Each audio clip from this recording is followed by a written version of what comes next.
What's up, creatures, barbarians, and other sword and sorcery fans? It's been a long time since I've made a video, but I'm back. I'm back with a whole lot of things that I've read that I'd like to share with you.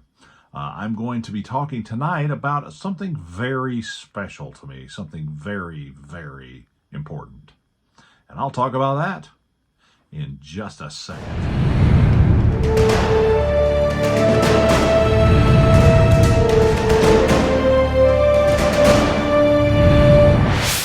Long ago, when I was a little bitty boy, I walked into a place in Greenville, Tennessee. I no longer live there. And there was a place called Walker's Bookstore. Over on the shelf of Walker's Bookstore, there was an Ace paperback edition of Conan. And I really, really wanted it.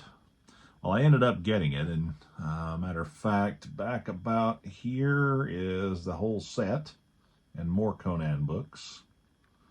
Okay, this is my whole Conan shelf dedicated to that. And I got that book and I read it, and man alive, I probably read it too young, but it was such a delight. Now, I come to learn later that Robert E. Howard's stories had been basically edited and added to by DeCamp and others.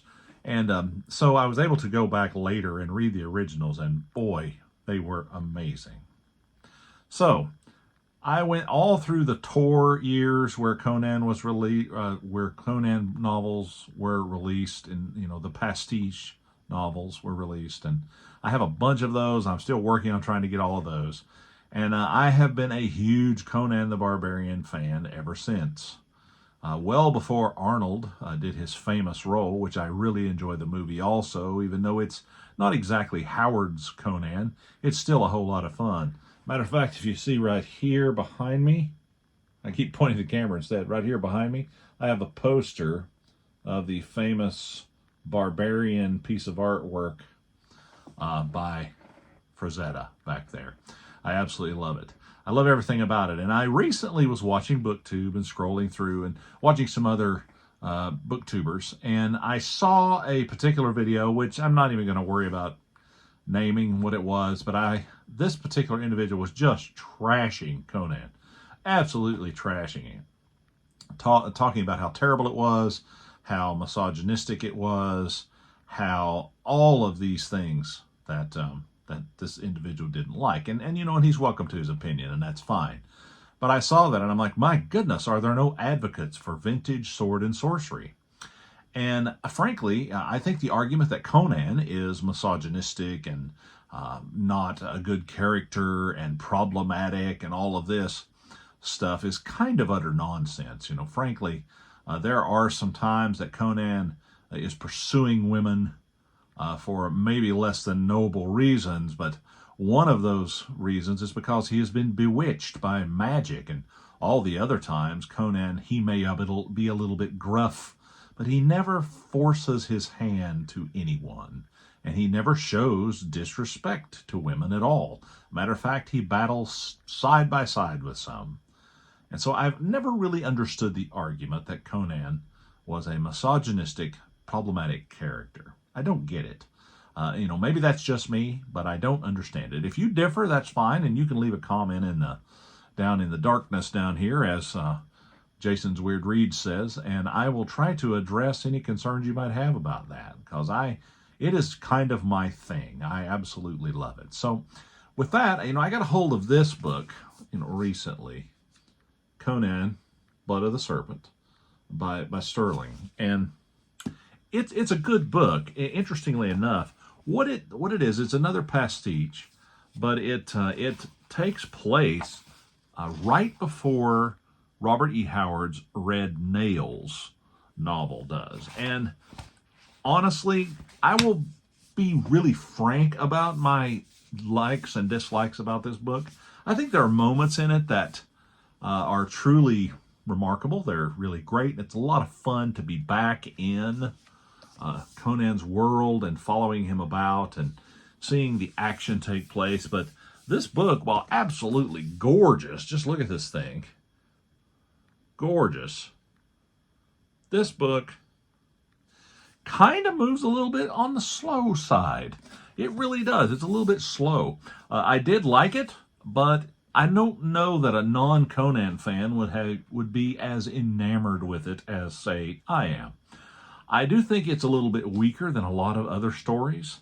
However, it does have a lot to offer. I think it's a very interesting idea to take these Titan books doing the series, to take these novels and to set them within the framework of Howard's world and try to sort of add to it, or what happened right before it. And what's really cool about this, though, is it includes the novel, Blood of the Serpent, and then right after it, the entire Red Nails novel by Robert E. Howard is included also.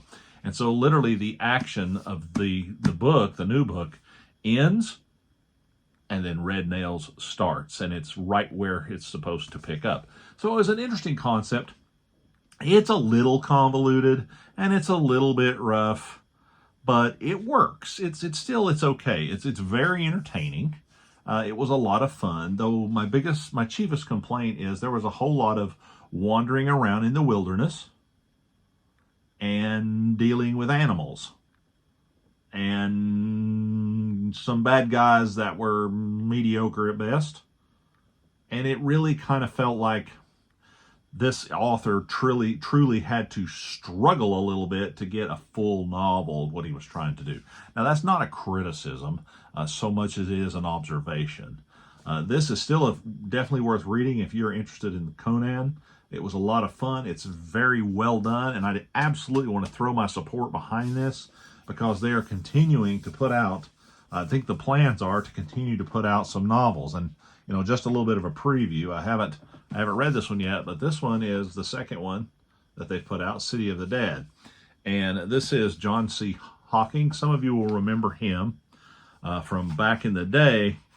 He wrote Conan and the Emerald Lotus, one of the most famous Tor pastiche novels. And this is the follow-up to that. And so I'm kind of interested to see how that works. But in this one, they have put the Emerald Lotus text at the beginning of the book and the new novel, City of the Dead, at the end. So I'm interested to see how that's going to work. It's got the follow-up. Instead of a prequel, it's a sequel.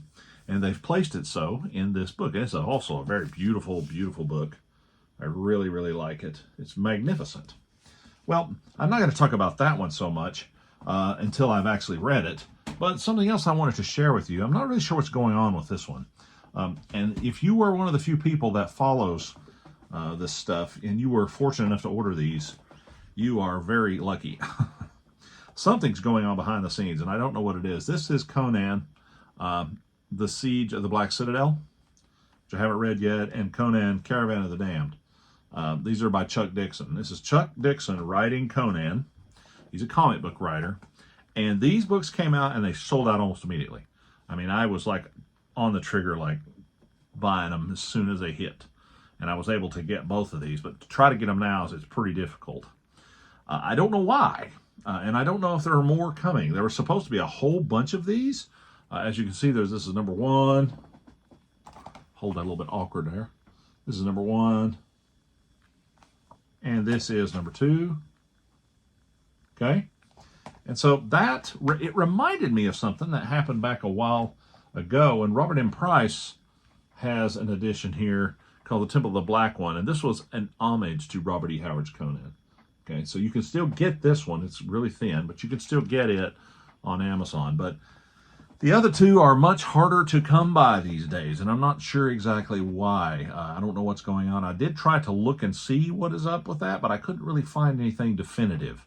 So if I find anything, I'll update. But just to touch base with everybody and let you know that I really, really, really am happy to be back doing BookTube. I have read a whole lot of things. I've had a lot of things that are coming down the pipe I'm going to try to get reviews out for. And I'm currently in the process of, I get hung up. I don't know if any of you guys do this or not. I get hung up sometimes. I'll be reading a lot of books, and then I'll stop and I'll do like a podcast, which is like almost like an audio book. I don't know if you're familiar with podcasts, but you can get story podcasts. And I do podcasts And then I get hung up on those and I spend all my time listening to a podcast instead of reading. But if anyone's interested in a review of a podcast, you can let me know about that also. Because I listen to some really good ones and I've listened to some really bad ones. And so I could probably point you in directions of some of the good ones. Some of them are really great. They remind you of really well-written novels or television programs that you could really get into. If you're interested in like old radio drama, it kind of feels like that, and I enjoy that quite a bit. So I get hung up on those a lot of times around the spooky season, and I will do that for a while in lieu of reading books. And so I use that in my spare time. I will do that instead. But in any case, I just wanted to touch base with everybody and say that please don't discount Conan or Robert E. Howard just because an individual tells you that he is a problematic character.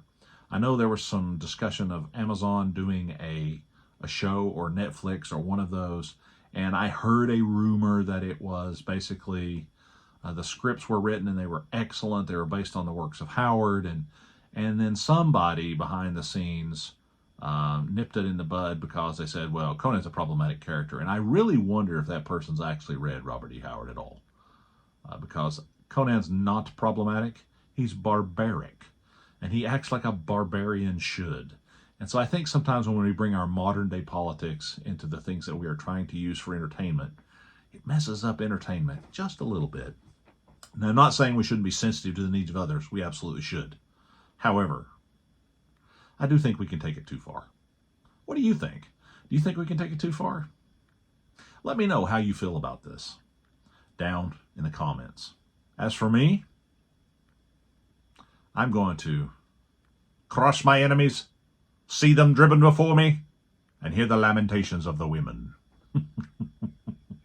Not really. Have a great day. Be kind to each other. I'll see you next time.